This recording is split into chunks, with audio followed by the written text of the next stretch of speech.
You were one of the people that was mentioned as a member of the economic management team. Yes. So everything that the economy went through, Alan's name was attached. And where we are today, Alan's name is still attached. Why did Alan do that to us? Hey, today you are now going to put the IMF burden on my head. Why did Alan do that to us?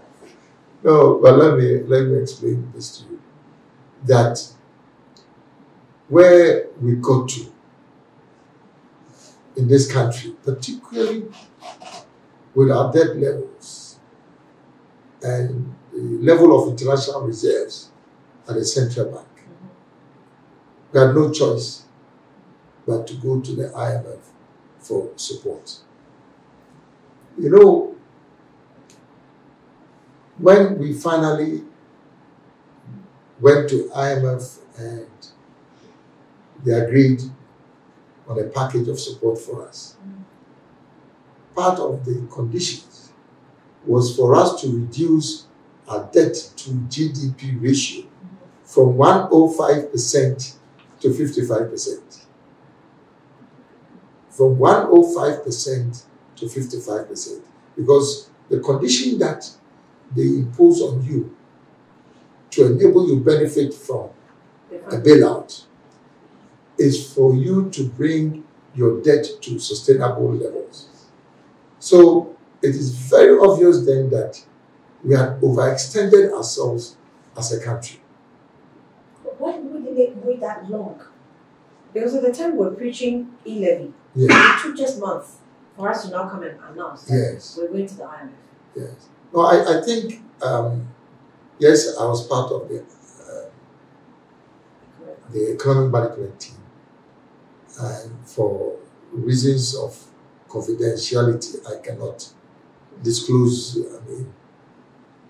the proceedings of meetings that we've had. But you can trust me that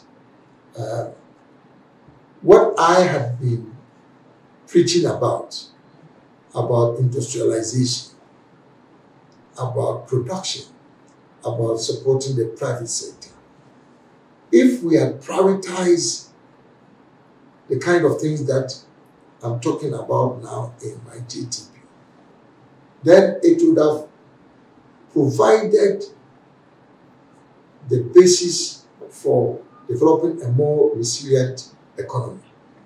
You see, it is true that the economy came under serious attack when we had the COVID and when the Russian-Ukraine war also started. There's no doubt about that. That is common knowledge. But the difference is that these two external factors expose the structural vulnerabilities in our economy.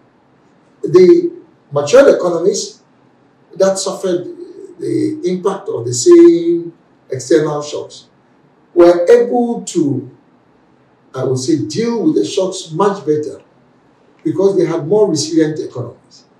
So in our case, the fact that we don't have a strong enough production base, the local production base, the fact that we are not exporting enough, the fact that we've ended up almost importing everything that we can produce in this country, that creates a certain challenge for our economy to withstand external shocks in particular. But why did that translate into us focusing on cutting expenditure? Yes. Because you hear economic analysis Yes. that if you know that your economy is not resilient, Yes. then you know you cannot spend what you don't have. Yes. So you cut your expenditure. Yes. That's not what we're looking at. Yeah, so it works, it's like two sides of the same coin. You have to be able to optimize your revenue mobilization and then also cut expenditure. You know, the reason why for a developing or an emerging economy, you must first focus on expanding the economy and expanding production, because that is really what creates prosperity. Now, if you are able to expand the economy, then you have the resources to spend more. But if you don't expand the economy, and you don't optimize revenue, then it means that you have to borrow to finance your expenditure. And that has been a challenge. It is not, yes, expenditure control is absolutely critical. But if you are borrowing to produce, then that may actually help you in the long run. Mm-hmm. So the focus is on production, expanding your economy. Because even when you talk about GDP, debt to GDP ratio, it's a ratio. It's GDP over your debt. That's the ratio. So if you increase production, you expand your GDP. When you expand your GDP, then obviously it means that you have more room to borrow. But I feel that our biggest challenge has been the level of, let me put it this way, that the extent to which we went on a borrowing spree. To argue that yes, we had no choice but to do that because we needed to finance the expenditure. It's neither here nor there. You know, it's part of what you were talking about, that you have to cut your coat according to the size of your cloth. So, I mean, these are lessons that we have to learn as a country. I mean, there's no point in papering over this and grandstanding about whether we did it right or not. I think that going forward, the lessons learned are very obvious. We have to focus on production. We have to focus on expanding industry. We have to focus on expanding agriculture, even. And that has implications for your ability to support the private sector. It's not about government. It is one of the reasons people will look at in considering the independent candidature in the person of Alan Kyeremanten, who has been in the space before, has been touted as one of our members who was part of the management team. So I'm not sure have you ever felt the responsibility to explain to people that yes, I was part of the team, ABCD happened, and you can't just, wash it away or wish it away and say, oh, let's move forward. No. You have to convince them. No, I understand you. Yes. And that's what exactly I'm saying. That the way to deal with that challenge in your mind or in somebody's mind is that, hey, let's look at this guy's record. Now, he is talking about expanding the economy as the basis for developing a resilient economy. So when he had the opportunity, what did he do? That's the kind of argument, So then you look at the period in which he was in government under President before. What did he do in terms of expanding the economy? So I make reference then to the Presidential Special Initiative. We talked about the oil palm. That's just one of the PSIs, We also focused on the production of garments and textiles for export. There was industrial salt, and there was the production of industrial starch from cassava. And it is unfortunate that in this country, we don't honor our heroes. We don't talk about the positive things that occur in our country. We focus more on the negatives than the positives. Because the first plant that I helped to build, which is the Ayesu Starch Company, people make, because of propaganda, people make negative comments about, without having any idea as to what the value of that company.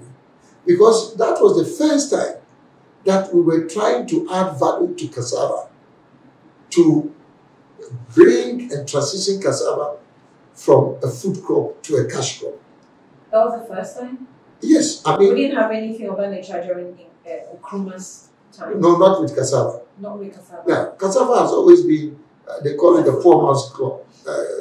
But I looked at the statistics in terms of agricultural GDP. What does Ghana produce most in terms of agriculture? And I realized that cassava was the most dominant crop in Ghana. It constitutes almost 25% of our agricultural GDP. 25% of that. So if you cannot do something with 25% of your agricultural GDP, then you are dead. And that is why I started interrogating, because I knew about cocoa. But I was going beyond cocoa in my analysis. So on the basis of the analysis, it was clear that if we could add value to 25% of our agricultural GDP, then agriculture will become an instrument for change for us. And that is why I started working on producing industrial starch from cassava. But remember, it was not for government to establish a state enterprise. It was for government to support farmers to establish their own factory. And the first factory which I helped to build was owned by 10,000 farmers. 10,000 farmers, because they were the ones who were aggregated to produce the raw material to feed the factory. Yes. So it was a brilliant, novel idea. And what is interesting is that out of that factory, Nestle International was buying their raw material for the production of some of their food products. They were buying the raw material from a company located in the rural community in Ghana and supplying all their global installations. That is a major achievement for a global company like Nestle to buy industrial raw material from a factory in Ghana, somewhere in the bush, to supply their global operations. That's a major achievement. So people like Lotte Jacobs and people who have absolutely no idea about how these things work, just make fun of, even around cassava, but that is negative propaganda for you.